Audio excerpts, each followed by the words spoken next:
মুসলমানদেরকে মেরে দেবে, ইসলামকে মুছে দেবে, মুসা নবীকে শেষ করে দেবে। মুসলমান তার সাথে যারা আছে একটা কাউকে রাখবে না, সব টুকরো করে দেবে, সব কিছু কাটা করে মেরে দেবে। এই দৃশ্য দেখে সাথীরা বলতে লেগেছে, ও হযরত নবী মুসা, আমরা তো বিপদে পড়ে গেলাম, সামনে বিশাল সাগর, যদি আমরা এতে লাফ দিই এই তুফানে আমরা মারা যাব, শেষ হয়ে যাব। আর যদি না সামনে দিকে আগায়, পিছন দিকে বিশাল হাজার হাজার বাহিনী নিয়ে, উলঙ্গ তরোয়াল নিয়ে ফিরআউন বাহিনী নিয়ে আসছে, এই জায়গাতে আমরা বাঁচবো কি করে?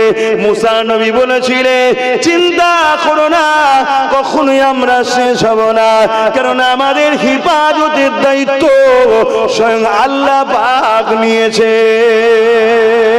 আরো জোরে বলুন সুবহান আল্লাহ।